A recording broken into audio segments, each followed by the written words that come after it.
The minute-by-minute unfolding of 9/11. September 11th, 8 a.m. Two planes take off from Boston. Flight 11 with 5 terrorists, 76 passengers and 11 crew on board, and United Airlines Flight 175 with 51 passengers, 9 crew and 5 terrorists on board. At 8:14 a.m., the 5 terrorists from Flight 11 got up and headed for the cockpit. 2 stewardesses and a man, Daniel Lewin, were stabbed to death. Mohammed Atta, presented as the coordinator of the hijackings, takes control of the plane. At 8:20 a.m., the flight attendant Betty Ann Ong informs American Airlines of what is happening, and the first alert is given. The plane has been hijacked. At 8:24 a.m., Mohammed Atta tries to make an announcement to the passengers, but hits the wrong button and sends the message to Boston. American 11, are you trying to call? Nobody move.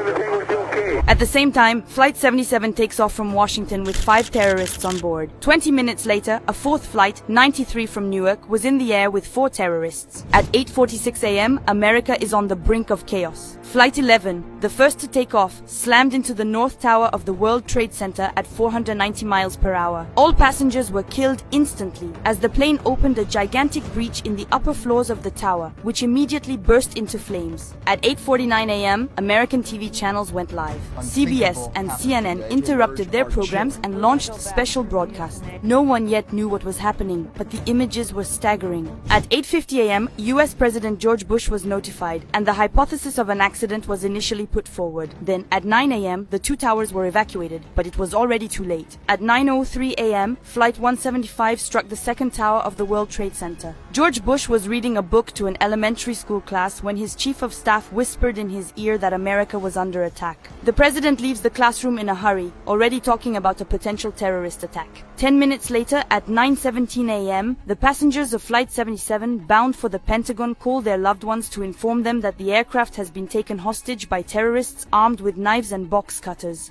The United States are on high alert. 250 FBI agents begin to investigate and make the connection to Al-Qaeda. 2 F-15 fighter jets arrive over New York and begin patrolling the area. Several city buildings are closed, including the Empire State Building, Rockefeller Center, and the Metropolitan Museum of Art. Same goes for the city's bridges and tunnels. New Yorkers were terrified and began to flee the city, mostly on foot. At 9:28 a.m., Flight 93 is hijacked. The terrorists killed a passenger and a stewardess, took possession of the cockpit and forced the other passengers to gather in the back. The terrorist who had just taken control of the plane changed direction and headed for Washington. At the same time, at 9:30 a.m., George Bush appeared on TV to deliver his first address to the American people. 2 airplanes have crashed into the World Trade Center in an apparent terrorist attack on our country. Terrorism against our nation will not stand.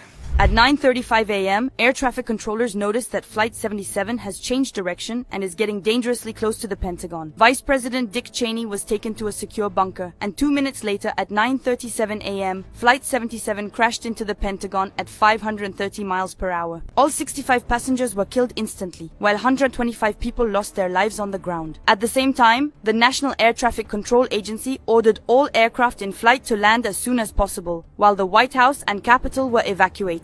Of the 4 hijacked aircrafts, only one was still in the air, Flight 93. At 9:58 a.m., passengers were able to contact their loved ones. A total of 35 calls were made from the plane. Passengers are informed that the World Trade Center has been attacked, that the terrorists have no intention of landing, and that they are sure to hit a building. They are advised to do everything in their power to regain control of the plane, and the passengers gathered in the back draw up a strategy to retake the cockpit. At the same time, horrible images were being broadcast. Victims trapped in the World Trade Center tried to escape the flames and throw themselves into the void. At 9:59 a.m., after burning for almost an hour, the South Tower collapsed suddenly. There was panic in the streets as a huge cloud of smoke engulfed the city. Minutes later, the last hijacked flight, Flight 93, crashes at Shanksville in a wooded area of western Pennsylvania. It seems that the pilot deliberately chose to crash here to prevent the passengers from regaining control of the plane. The plane was pulverized and no one survived. Authorities are uncertain whether the terrorists were aiming for the White House or the Capitol. At 10:28 a.m., exactly 1 hour and 42 minutes after being hit, the North Tower of the World Trade Center also collapses.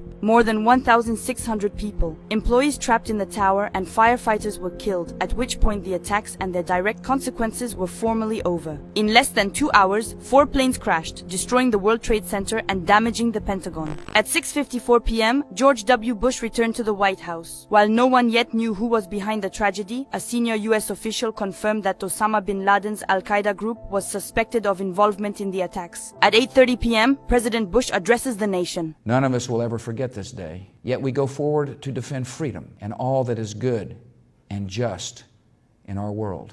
At 11, the death toll from the attacks is announced. A total of 2,977 people lost their lives. 2,753 in New York, 184 at the Pentagon, and 40 in Pennsylvania. 310 of them were of foreign nationality, including 67 Britons, 41 Indians, 28 South Koreans, 24 Canadians, 24 Japanese, 4 French, and 1 Belgian. The youngest victim was 2 years old and the oldest 85. More than 6,000 people were also injured, according to the official toll, but various sources put the number at over 20,000. September 11, 2001 marked a turning point in our world. It was the deadliest terrorist attack in modern history.